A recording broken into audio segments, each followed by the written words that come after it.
Hello साथियों, स्वागत है आप सबका सोच ऑनलाइन क्लासेस में। कैसे हैं आप? उम्मीद करते हैं अच्छे होंगे। आप लोग का पढ़ाई लिखाई खूब बढ़िया चल रहा होगा। अगर आप भी कक्षा 10 में हैं और एग्जाम देने वाले 2026 बोर्ड परीक्षा, तो यह क्लास आपके लिए महत्वपूर्ण होने वाला है, क्योंकि हम लोग पढ़ने वाले हैं विज्ञान का टॉप मोस्ट प्रीवियस ऑब्जेक्टिव प्रश्न। ठीक है, यह प्रश्न आपको 2026 में 100% लगेगा। अगर आप लोग क्लास में हैं तो क्लास को लाइक करें, अपने दोस्तों को भी शेयर करें, चैनल को जरूर सब्सक्राइब करें।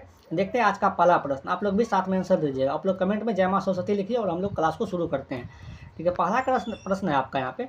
आप लोग भी साथ में आंसर दीजिएगा, लास्ट में बताइए कितना सही हुआ। कौन सा पदार्थ नीले लिटमस पत्र को लाल कर देता है? देखिए, कौन सा पदार्थ नीले लिटमस पत्र को लाल कर देता है? बताए इसका सही आंसर क्या होगा। क्षार, लवण, अम्ल या इनमें से कोई नहीं? इसका आंसर बताएं आप लोग। ये कौन सा पदार्थ नीले लिटमस पत्र को लाल कर देते हैं? तो वह पदार्थ क्या है? अम्ल है। ठीक है, एक का सही आंसर ऑप्शन नंबर सी हो जाएगा। देखते हैं 2 नंबर प्रश्न। 2 का प्रश्न है आपका यहाँ पे। साधारण नमक का रासायनिक सूत्र होता है। साधारण नमक का रासायनिक सूत्र क्या होता है जो अपने लोग खाते हैं? बताएं। NaOH, CaCO3, NaCl या Na2CO3? इसका आंसर बताएं आप लोग कि साधारण नमक का रासायनिक सूत्र होता है तो क्या होता है? NaCl होता है। इसका रासायनिक नाम क्या होता है? कैल्शियम क्लोराइड होता है। ठीक है, आप लोग यह भी ध्यान रखिएगा। तो 2 का सही आंसर ऑप्शन नंबर सी हो जाएगा। देखते हैं 3 का प्रश्न। देखिए, 3 का प्रश्न है आपका यहाँ पे कि अम्ल और क्षार आपस में अभिक्रिया कर क्या बनाते हैं? बताएं। परवल क्षार, परवल अम्ल, लवण या क्षार? इसका सही आंसर क्या होगा? बताएं, आप लोग भी बताएं कि अम्ल और क्षार आपस में अभिक्रिया कर क्या बनाते हैं। देखिए, अम्ल और क्षार आपस में अभिक्रिया करके क्या बनाते हैं? लवण बनाते हैं। क्या बनाते हैं? लवण बनाते हैं। तो 3 का सही आंसर ऑप्शन नंबर क्या होगा आपको यहाँ पे? सी हो जाएगा। लवण प्लस जल भी होता है। आप लोग अगर इसका समीकरण पढ़ा होगा तो आपको पता होगा। तो 4 का प्रश्न है कि दही में कौन सा अम्ल पाया जाता है? बताएं। टार्ट्रिक अम्ल, फार्मिक अम्ल, लैक्टिक अम्ल या एसिटिक अम्ल? बताएं, दही में कौन सा अम्ल पाया जाता है जो खट्टा होता है? उसमें कौन सा अम्ल पाया जाता है? लैक्टिक अम्ल पाया जाता है। ठीक है, तो 4 का सही आंसर ऑप्शन नंबर सी हो जाएगा। देखिए, सभी प्रश्न का आंसर सी नहीं है, क्योंकि यह संयोग की बात है कि 4 को सी हो गया। देखते हैं आगे क्या होता है। ये 5 का प्रश्न है कि शुद्ध जल का pH मान होता है, तो शुद्ध जल का pH मान कितना होगा? बताएं, इसका सही आंसर क्या होगा। 6, 7, 8 या 9? तो शुद्ध जल का जो है ना pH मान कितना हो जाएगा आपका यहाँ पे? 7 हो जाएगा। तो 5 का सही आंसर ऑप्शन नंबर बी होगा। देखते हैं 6 का प्रश्न। देखिए, 6 नंबर प्रश्न है आपका यहाँ पे कि सिल्वर क्लोराइड का रंग होता है। तो सिल्वर क्लोराइड का रंग होता है, कैसा होता है? श्वेत, पीला, हरा या नीला? ये श्वेत क्लोराइड का जो रंग होता है ना, वह श्वेत होता है। सिल्वर क्लोराइड का कैसा होता है? श्वेत। श्वेत को ही क्या बोलते हैं? उजला बोलते हैं। ठीक है, श्वेत को ही क्या बोलते हैं? उजला बोलते हैं हम लोग। ठीक है, आप लोग ध्यान रखिएगा। 6 का सही आंसर ऑप्शन नंबर ए होगा। देखते हैं 7 का प्रश्न। ठीक है, 7 का प्रश्न है आपका यहाँ पे कि मानव नेत्र में किस प्रकार का लेंस पाया जाता है? बताएं। उत्तल, अवतल, बेलनाकार या बाइफोकल? तो मानव नेत्र में किस प्रकार का लेंस पाया जाता है? उत्तल लेंस पाया जाता है। 7 का सही आंसर ऑप्शन नंबर ए हो जाएगा। देखते हैं 8 नंबर प्रश्न। देखिए, 8 का प्रश्न है आपका यहाँ पे कि गोलीय दर्पण में फोकसांतर एवं वक्रता त्रिज्या के बीच संबंध होता है। तो गोलीय दर्पण में फोकसांतर एवं वक्रता त्रिज्या के बीच संबंध क्या होता है?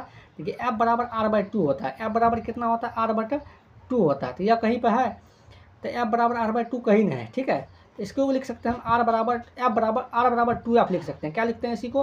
R बराबर 2F। तो R बराबर 2F ऑप्शन नंबर एम है। देखिए, ऑप्शन दोनों में से कोई भी एक ऑप्शन रहे तो आपको वही मार देना है। इंपॉर्टेंट क्वेश्चन है, यह बार बार क्लास 10 में पूछा जाता है। 8 का सही आंसर ऑप्शन नंबर ए हो जाएगा।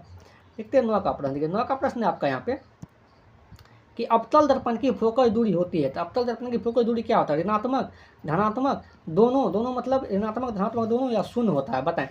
तो अवतल दर्पण की फोकस दूरी होता है, तो अवतल दर्पण की फोकस दूरी क्या होता है आपका? ऋणात्मक हो जाता है। तो 9 का सही आंसर ऑप्शन नंबर क्या हो जाएगा आपका यहाँ पे? ए हो जाएगा। देखते हैं 10 का प्रश्न। देखिए, 10 का प्रश्न है आपका यहाँ पे कि हीरे का अवर्तनांक होता है। तो हीरे का अवर्तनांक क्या होता है? 1.42, 1.32, 2.24 या 2.42? बताएं। हीरे का अवर्तनांक होता है, तो हीरा का अवर्तनांक कितना होता है? 2.42 होता है। तो 10 का सही आंसर ऑप्शन नंबर डी हो जाएगा। देखिए, अगर आप यहाँ तक आएगा तो क्लास को लाइक भी करें, अपने दोस्तों को भी शेयर करें, क्योंकि आपका दोस्त भी चैनल को देख लेगा क्लास को, और चैनल को जरूर सब्सक्राइब करें। आप कमेंट करके यह भी बताएं कि 10 में कितना सही हो, और भी बताएं आप लोग। देखते हैं 11 का प्रश्न। 11 का प्रश्न है आपका यहाँ पे कि एक प्रिज्म कितने सतहों से घिरा होता है? बताएं। 2, 3, 4 या 5? एक प्रिज्म जो है ना कितने सतहों से घिरा होता है? तो एक प्रिज्म 5 सतहों से घिरा होता है। ठीक है, 11 का सही आंसर ऑप्शन नंबर डी हो जाएगा। देखते हैं 12 का प्रश्न। देखिए, 12 का प्रश्न है आपका यहाँ पे कि कैल्शियम की परमाणु संख्या होता है। तो कैल्शियम की परमाणु संख्या कितना होता है? बताएं। 11, 20, 8 या 26? इसका सही आंसर बताएं। तो कैल्शियम की परमाणु संख्या कितना होता है? 20 होता है। ठीक है, और परमाणु संकेत कितना होता है इसका? सी होता है। देखिए 11 जो है ना, ये सोडियम का होता है। किसका होता है? सोडियम का। सोडियम का परमाणु संकेत क्या होता है? Na होता है। 8 किसका होता है? ऑक्सीजन का होता है। ऑक्सीजन का परमाणु संकेत क्या होता है? O होता है, O2 होता है। और लोहा 26 जो होता है लोहा का होता है। लोहा का परमाणु संख्या परमाणु संकेत Fe होता है, आपको ध्यान रखना था। 12 का सही आंसर ऑप्शन नंबर बी होगा।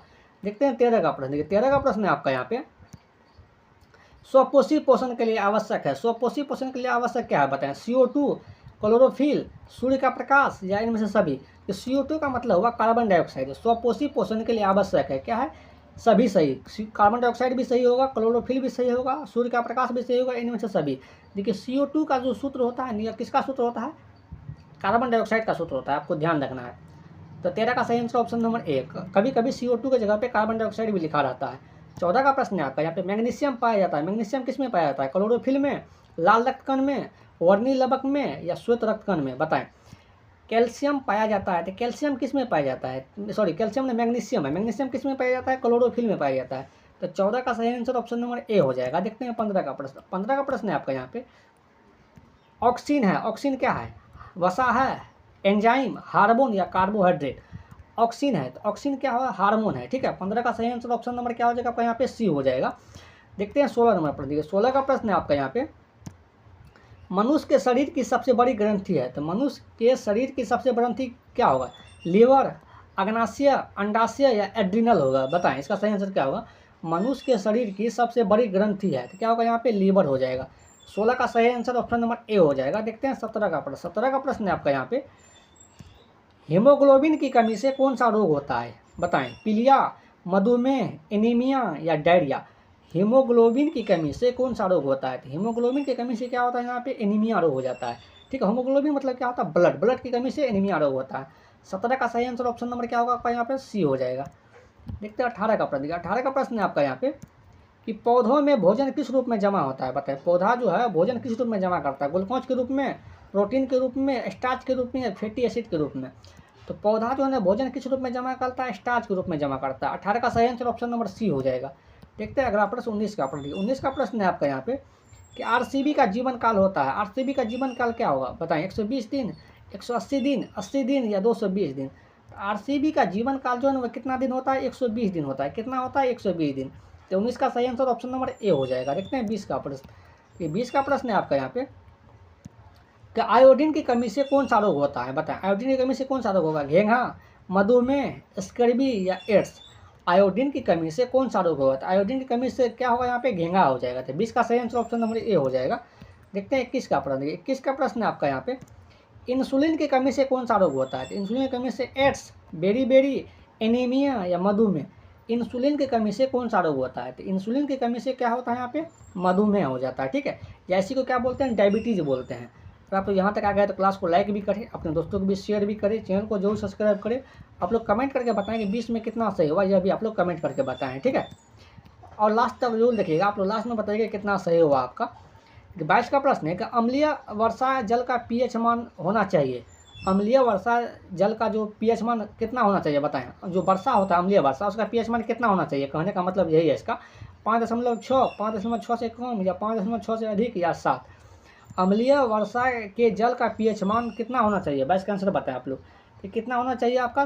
5.6 से कम होना चाहिए। 22 का सही आंसर ऑप्शन नंबर बी हो जाएगा।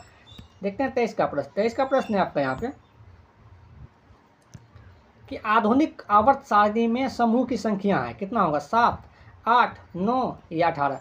आधुनिक आवर्त सारणी में समूह की संख्या कितना है? तो आधुनिक आवर्त सारणी में जो समूह होता है ना वह कितना होता है? 18 होता है। ठीक है, तो इसका सही आंसर ऑप्शन नंबर डी हो जाएगा। देखते हैं 24 का प्रश्न। 24 का प्रश्न है आपका यहाँ पे, कि कार्बन के कितने रावादार अपरूप होते हैं? तो कार्बन के कितने होगा? बताएं इसका सही आंसर क्या होगा? 1, 2, 3 या 4? देखिए कार्बन का जो है ना 3 रावादार अपरूप होता है। कौन होता है? 3 होता है। कौन कौन होता है? पहला होता है हीरा, ठीक है। दूसरा क्या होता है? ग्रेफाइट होता है, ग्रेफाइट।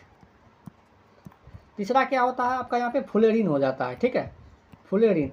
यह सभी क्या है? कार्बन के अपरूप है। ठीक है, 24 का सही आंसर ऑप्शन नंबर सी हो जाएगा। देखते हैं 25 का प्रश्न। देखिए 25 का प्रश्न है आपका यहाँ पे, कि नरोरा नाभिकीय विद्युत संयंत्र किस राज्य में स्थित है? बताएं। राजस्थान, महाराष्ट्र, उत्तर प्रदेश या गुजरात? नरोरा नाभिकीय विद्युत संयंत्र किस राज्य में स्थित है? किस राज्य में स्थित है? उत्तर प्रदेश में। ठीक है, उत्तर प्रदेश के मुख्यमंत्री क्या है? योगी आदित्यनाथ। आप लोग भी ध्यान रखिएगा। चलिए 26 का देखिए, 26 का प्रश्न है आपका यहाँ पे कि जल विद्युत संयंत्र किस ऊर्जा को विद्युत ऊर्जा में रूपांतरित करता है? बताएं। तापीय ऊर्जा, नाभिकीय ऊर्जा, सौर ऊर्जा या स्थितिज ऊर्जा?